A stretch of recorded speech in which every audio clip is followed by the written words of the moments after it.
നമുക്ക് പച്ചക്കായ വെച്ചിട്ട് ഒരു നാടൻ സ്റ്റൈലിൽ എരിശ്ശേരി എങ്ങനെയാണ് ഉണ്ടാക്കുന്നതെന്ന് നോക്കാം. അതിനായിട്ട് ഞാൻ 3 മീഡിയം സൈസിലുള്ള പച്ചക്കായ അരിഞ്ഞെടുത്തിട്ടുണ്ട്. ഇതിലോട്ട് നമുക്ക് ഒരു ടീസ്പൂണോളം മുളക് പൊടി ചേർത്ത് കൊടുക്കാം. 1 ടീസ്പൂൺ മഞ്ഞൾപ്പൊടിയും 1 ടീസ്പൂൺ കുരുമുളക് പൊടിയും ആവശ്യത്തിന് ഉപ്പും കുറച്ച് കറിവേപ്പില കൂടെ ചേർക്കാം. ഇനി ഇതിലോട്ട് 2 കപ്പ് വെള്ളം ഒഴിച്ചു കൊടുക്കാം. എന്നിട്ട് നന്നായിട്ട് മിക്സ് ചെയ്തിട്ട് ഒരു 15 മിനിറ്റോളം നമുക്കിത് അടച്ച് വെച്ച് കുക്ക് ചെയ്തെടുക്കണം. പച്ചക്കായൊക്കെ നന്നായിട്ട് വെന്ത് വരണം. ആ സമയത്ത് കുറച്ച് തേങ്ങ നമുക്ക് ചതച്ചെടുക്കണം. 1 കപ്പ് തേങ്ങയിലോട്ട് ഒരു 1/4 ടീസ്പൂൺ പെരിഞ്ജീരകം ചേർത്ത് കൊടുത്ത് ഒന്ന് ജസ്റ്റ് ചതച്ചെടുക്കുക.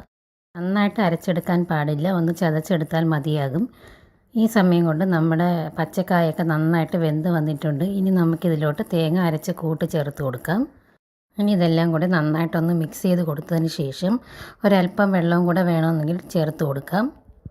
കാരണം ഇതിൽ നമ്മൾ തേങ്ങ ചേർത്തിട്ടുള്ളത് കൊണ്ട് തന്നെ ഇതിരിക്കും തോറും കറി കുറുകി വരും. അപ്പം നമുക്ക് അത്യാവശ്യം കുറച്ച് വെള്ളം ഇതിൽ വേണം. അതുകൊണ്ട് നമുക്ക് കുറച്ചുകൂടെ വെള്ളം ചേർത്ത് കൊടുക്കാം. ഞാനൊരു ഏകദേശം ഒരു 1/2 കപ്പോളം വെള്ളം ഞാൻ ഇതിൽ ചേർത്ത് കൊടുത്തിട്ടുണ്ട്.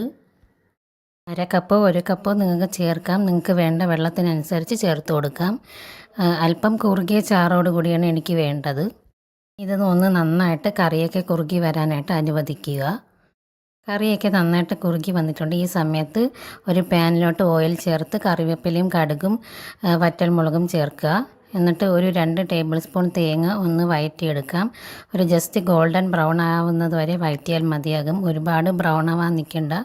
ഒന്ന് ബ്രൗൺ നിറമാകി വരുമ്പോൾ തന്നെ നമുക്ക് ഗ്യാസ് ഓഫ് ചെയ്യാം. എനിക്ക് കുറച്ചൊന്ന് ബ്രൗൺ നിറം ആയിട്ടുണ്ടായിരുന്നു, എന്നാലും കുഴപ്പമില്ല.